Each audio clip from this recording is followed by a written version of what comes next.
Je me souviens du jour où j'ai rencontré Grayson pour la première fois, comme si c'était hier. J'étais assise dans un petit café, sirotant la tasse de café la moins chère qu'ils avaient, essayant d'organiser mes pensées éparses et de réfléchir à la suite de ma vie. Soudain, il est entré, comme dans une scène de film. Mais il n'y avait pas de lumière dramatique ni de musique de fond. Juste le son de la sonnette et le mélange du café éventé et de l'odeur piquante de son aftershave. Cette place est-elle occupée ? Demanda-t-il en désignant la chaise en face de moi avec un sourire qui aurait pu faire tomber n'importe qui. J'ai fait comme si de rien n'était, même si mon cœur battait la chamade. J'ai l'impression que c'est libre, ai-je répondu, en essayant de ne pas paraître troublé par son apparition inattendue.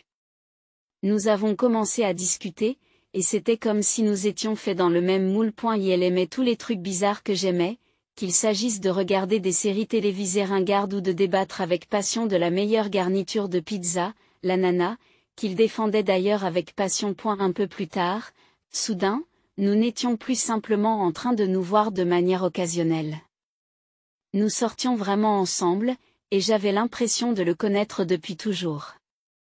Avant même de nous en rendre compte, nous parlions de nous marier. C'est là que les choses se sont compliquées. Ses parents, c'était une toute autre histoire. Les rencontrer pour la première fois, c'était comme entrer dans la fosse aux lions. Ils avaient cette façon de vous sourire tout en vous jaugeant comme s'ils étaient en train de décider si vous valiez la peine qu'ils vous consacrent du temps. Alors, tu es la fille dont Grayson n'arrête pas de parler, demanda sa mère, le ton doux, mais avec une pointe qui me mit mal à l'aise. Je lui ai répondu que j'étais coupable, en essayant de garder mes nerfs sous contrôle.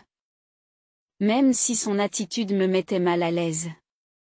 Il n'a pas fallu longtemps pour qu'ils établissent leurs règles, précisant que Grayson et moi devions signer un contrat de mariage. Je ne suis pas une croqueuse de diamants et je n'ai certainement pas besoin de l'argent de qui que ce soit, mais la façon dont ils s'y sont pris m'a déplu, ai-je dit fermement. Mais j'ai une condition. Si l'un de nous deux triche, c'est le tricheur qui paie les $200 000 restants. Grayson a eu l'air choqué, comme si je venais de le gifler. Bébé, je ne te tromperai jamais, a-t-il dit. Pourquoi cette soudaineté et cette gravité? Oui, mon ex m'a dit la même chose. Juste avant que je ne le prenne sur le fait, ai-je répliqué, en précisant que ce n'était pas négociable. Alors, c'est ça ou rien. Elle a accepté, et ses parents ont fait de même à contre-séure, même s'ils n'avaient pas l'air heureux. Ils avaient l'air d'avoir avalé quelque chose d'amer. Nous pensions que c'était la fin du drame, mais nous nous sommes trompés.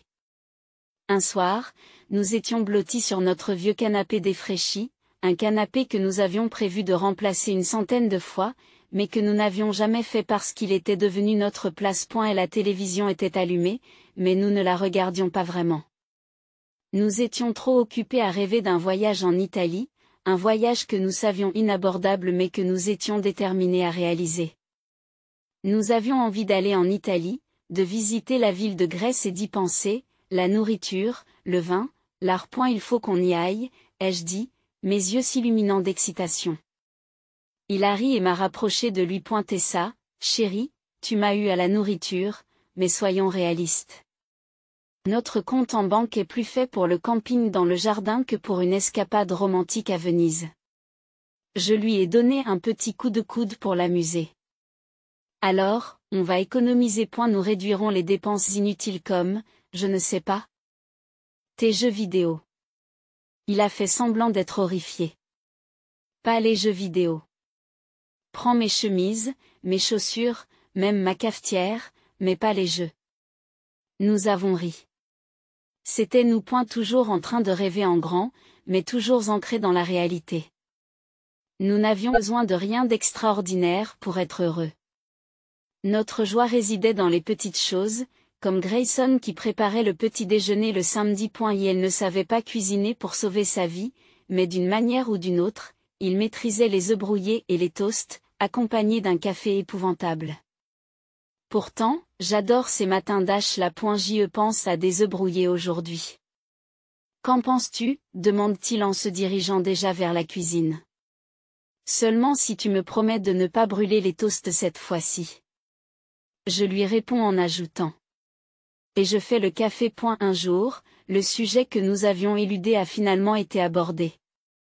Nous faisions la vaisselle ensemble, une tâche simple qui semblait spéciale parce que nous la faisions côte à côte.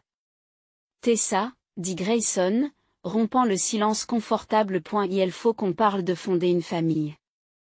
J'ai fait une pause, une assiette encore dans la main. Je sais. C'est juste que c'est effrayant, n'est-ce pas? Et si nous n'y arrivions pas? Grayson s'est tourné vers moi, s'essuyant les mains sur une serviette. Alors nous nous en occuperons ensemble. Mais nous ne le saurons pas si nous n'essayons pas, n'est-ce pas? Je veux dire, à quel point cela peut-il être difficile? J'ai ri, un mélange de nervosité et d'amour bouillonnant. Les derniers mots sont célèbres, bébé. Mais c'était notre truc. Peu importe ce que la vie nous réservait, nous l'affrontions ensemble. Même lorsque sa mère a commencé à faire des allusions peu subtiles à ses petits-enfants, desquels on a eu l'occasion, nous avons réussi à en rire. Tessa, chérie, quand vas-tu me donner des petits-enfants, disait-elle, la voix pleine de douceur. Alors que le message était tout autre. Tu ne rajeunis pas, tu sais. J'ai forcé un sourire, en me mordant la langue. Nous y travaillons. N'est-ce pas, Grayson? Il prenait toujours ma défense. Oui, maman, détends-toi. Ces choses-là prennent du temps. Et c'est comme ça que les choses se passaient entre nous. Nous prenions tout cela à bras-le-corps. Ensemble, j'ai demandé à ce que l'année se prolonge. Et la pression commençait à monter, non seulement de la part de Marlowe, la mère de Grayson, mais aussi dans nos propres cœurs. Nous voulions tellement fonder une famille, mais cela n'arrivait pas aussi facilement que nous l'espérions. Depuis que Marlowe a trouvé son nouveau passe-temps pour rendre ma vie misérable, notre maison s'est transformée en champ de bataille, et son arme de prédilection était son ton tranchant et impitoyable. Ce qui n'était auparavant que des remarques occasionnelles s'était transformé en un assaut quotidien contre ma confiance et mon rôle d'épouse. Les choses en sont arrivées à leur paroxysme un dimanche à l'heure du déjeuner, une journée censée être décontractée et paisible. Marlowe, avec son sens impeccable du mauvais timing, s'est présenté sans être invité, juste au moment où nous allions nous asseoir. L'atmosphère s'est instantanément tendue dès qu'elle a franchi la porte, ses yeux balayant la pièce comme si elle s'apprêtait à mener une inspection militaire. Eh bien, n'est-ce pas tout simplement confortable, a-t-elle commencé. Sa voix dégoulinait de sarcasme tandis que ses yeux se posaient sur le repas simple que j'avais préparé. Tu t'es vraiment surpassée, Tessa. Je vois que tu as passé la matinée à travailler dans la cuisine. Son regard rencontra brièvement le mien, les coins de sa bouche se soulevant en un sourire suffisant. J'ai forcé un sourire, déterminé à maintenir la paix. Ce n'est rien d'extraordinaire, Marlowe. Juste quelque chose de rapide et de facile. Asseyez-vous, s'il vous plaît. Mais dès que nous nous sommes assises, elle s'est empressée de reprendre sa routine habituelle.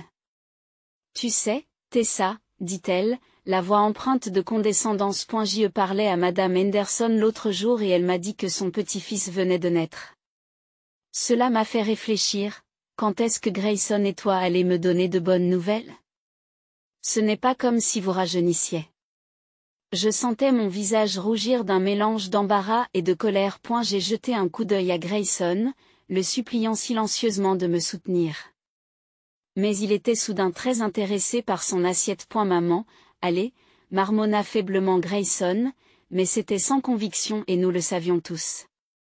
Marlowe continua, implacable. Et Grayson, mon cher, je ne veux pas être dur, mais tu n'es pas une œuvre de charité. Vous travaillez dur pour gagner votre argent. Pourquoi le gaspiller pour Tessa, si elle ne peut même pas remplir ses devoirs d'épouse? Un service de nettoyage et un cuisinier seraient bien plus efficaces, tu ne crois pas? C'est là que j'ai craqué. Je ne pouvais plus me retenir. Marlowe, je fais de mon mieux. Ce n'est pas comme si je ne voulais pas d'enfant. Et pour ce qui est de la maison et de la cuisine, je n'avais pas réalisé que le mariage était un contrat de service. Marlowe se moque. Eh bien, ce n'est pas non plus un voyage gratuit. Tu as des responsabilités, Tessa. Des responsabilités que tu n'assumes manifestement pas. L'air de la pièce était chargé de tension, et je sentais les larmes me piquer le fond des yeux. Mais ce qui me faisait encore plus mal que les mots cruels de Marlowe, c'était le silence de Grayson. Elle a fini par parler, mais ces mots m'ont encore plus blessée. Oui, maman n'a pas tort. Peut-être qu'on devrait penser à se faire aider. Ça rendrait les choses plus faciles pour toi aussi. Plus facile pour moi? Ces mots me font l'effet d'un couteau dans le dos. Il devenait douloureusement évident que je menais cette bataille seule. Les jours suivants, les visites de Marlowe devinrent plus fréquentes. Et à chaque fois, ses critiques se faisaient plus acerbes. Elle inspectait chaque recoin de la maison, pointant du doigt le moindre petit défaut. Vous appelez ça propre? Se moquait-elle. Mes yeux doivent me jouer des tours, parce que ça ressemble à un cadavre de cochon. Viennent ensuite les remarques sur mon apparence. C'est ce que tu portes? Tu sais, une femme devrait s'habiller pour plaire à son mari. Pas étonnant que Grayson soit toujours si fatigué. Et elle doit rentrer à la maison pour ça. J'ai essayé de me défendre. Marlowe, je ne m'habille pas pour Grayson. Je m'habille pour moi. Et il est fatigué parce qu'il travaille dur, pas à cause de ce que je porte. Mais c'était comme parler à un mur de briques. Marlowe s'était déjà fait une opinion sur moi, et rien de ce que je disais n'y changerait rien. Le pire n'était même pas les critiques constantes de Marlowe. C'était le refus de Grayson de prendre ma défense.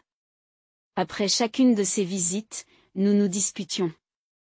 Pourquoi ne me défends-tu pas, Grayson? Elle nous marche dessus, et tu laisses faire. Elle est vieille, Tessa, dit dans ses manières. Qu'est-ce que tu veux que je fasse? Mettre ma propre mère à la porte. Non, je veux juste que tu sois mon mari. Que tu me soutiennes, pas elle est le point. Et elle devenait de plus en plus clair qu'il ne s'agissait pas seulement de la désapprobation de Marlowe.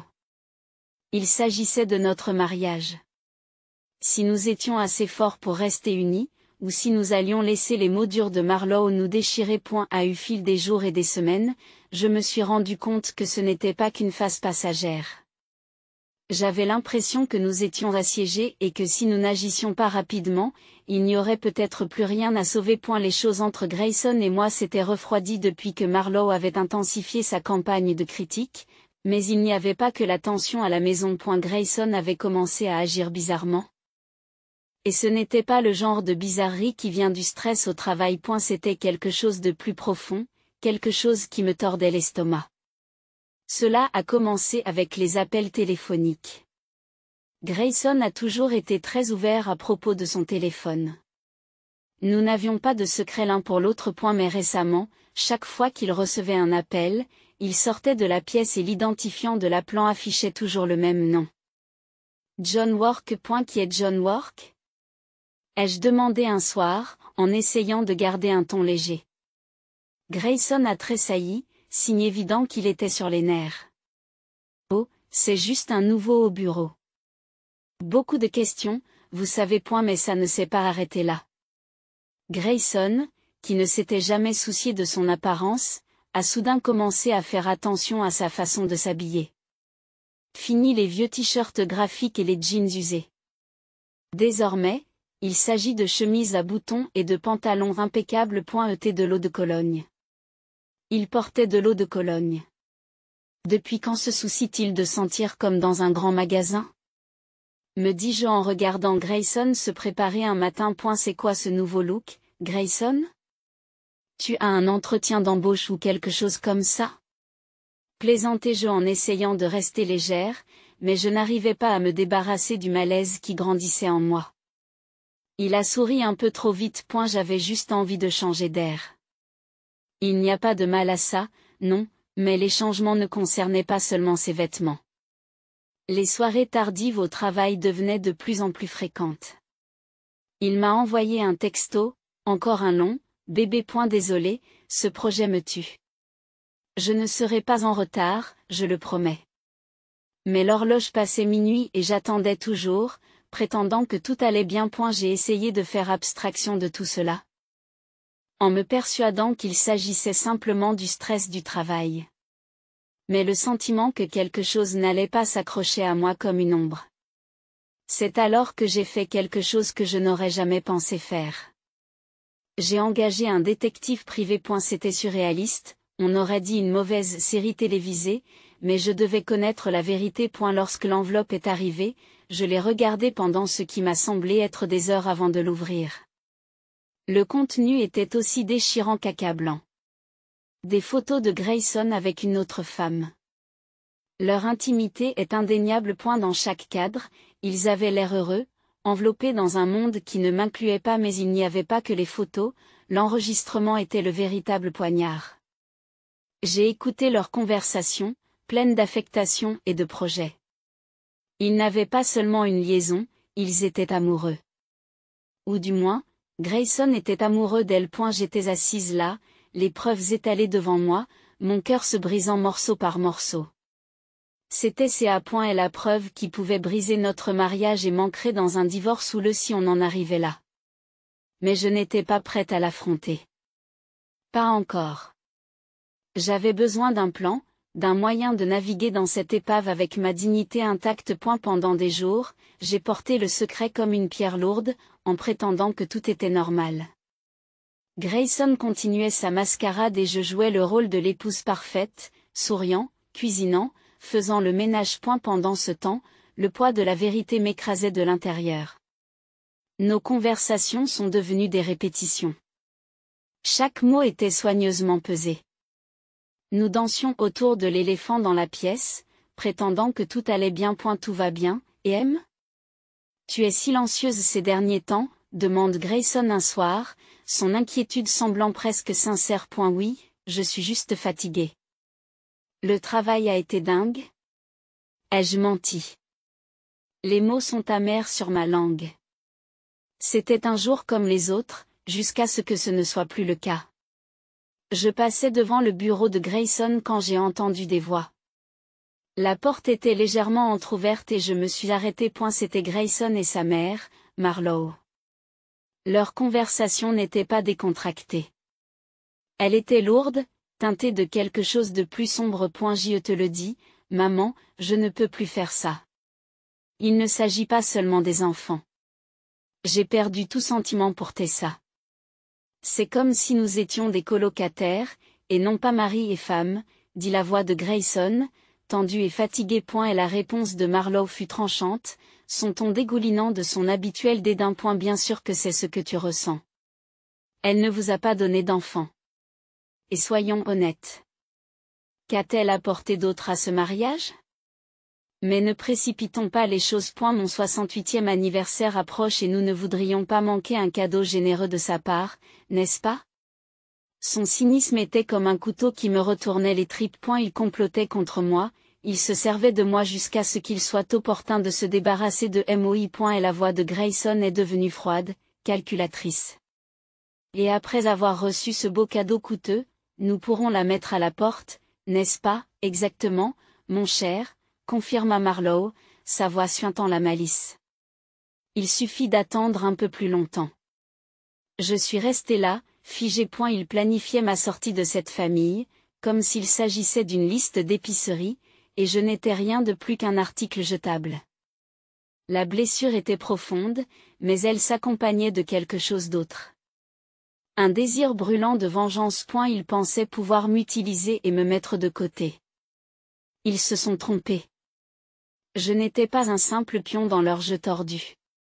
J'allais leur montrer exactement de quoi j'étais capable. Quelques jours plus tard, lors d'un dîner en famille, Marlowe, avec son sourire en coin caractéristique, évoqua son prochain anniversaire. Alors, Tessa, ma chère, qu'as-tu prévu pour mon anniversaire? Quelque chose de spécial, j'espère. J'ai croisé son regard. Mon visage était un masque de calme. En fait, Marlowe, je pensais t'offrir un dîner dans le restaurant le plus luxueux de la ville. Une soirée que tu n'oublieras pas. Ses yeux s'illuminèrent d'avidité et elle échangea un rapide regard satisfait avec Grayson. Il pensait m'avoir coincé. Ils étaient loin de se douter que j'avais déjà 2 longueurs d'avance. Oh, Tessa, ça a l'air délicieux. Juste la famille proche, tu sais, pour garder l'intimité. Marlowe a dit que sa voix était fausse et sucrée. Bien sûr, Marlowe. Ce sera avec plaisir. Je répondis, les mots semblant être un poison sur ma langue. Les semaines précédant le 68e anniversaire de Marlowe ressemblaient à une lente marche vers mon jour J personnel. Chaque commentaire suffisant de sa part, chaque haussement d'épaule indifférent de Grayson, ne faisait qu'alimenter ma détermination. Le plan était simple mais audacieux, tout droit sorti d'un film, organiser un dîner somptueux sous le couvert d'un geste d'amour, puis lâcher la bombe. Et la veille de la fête, la tension à la maison était palpable. Grayson, complètement inconscient de ce qui se préparait, se prélassait sur le canapé, faisant défiler son téléphone. « Tout est prêt pour demain ?» demanda-t-il, sans même prendre la peine de lever les yeux. Oh, on peut dire ça. Répondis-je, la voix calme, contrairement à la tempête qui faisait rage à l'intérieur de moi. Le jour de la fête arriva, et tandis que les invités remplissaient la luxueuse salle à manger que j'avais réservée, l'air était chargé d'impatience. Mon cœur battait la chamade, non pas à cause de la nervosité, mais à cause de l'adrénaline qui me traversait. Marlowe, qui profitait de l'attention comme d'habitude, ne tarissait pas d'éloges sur le restaurant. « Oh, Tessa! Tu t'es surpassée. Cet endroit est exquis. » s'exclama-t-elle suffisamment fort pour que tout le monde l'entende. Au fur et à mesure que le repas avançait, les conversations semblaient forcées. Les rires étaient creux. Mais j'ai joué le jeu, sachant ce qui m'attendait. Lorsque les assiettes de dessert ont été débarrassées, le serveur s'est approché discrètement de moi pour me présenter l'addition. 66 000 $, a-t-il chuchoté. Sans hésiter, j'ai tendu ma carte, sans que personne ne s'en aperçoive. Puis, alors que le sourire de Grayson se répandait sur son visage, il décida qu'il était temps de passer à l'action. « Tessa, » commença-t-il, le ton froid et détaché. « Je pense qu'il est temps que tout le monde sache. J'en ai assez de tout ça, de nous. Et la tension entre nous couvait depuis des mois, mais la déclaration de Grayson m'a prise au dépourvu.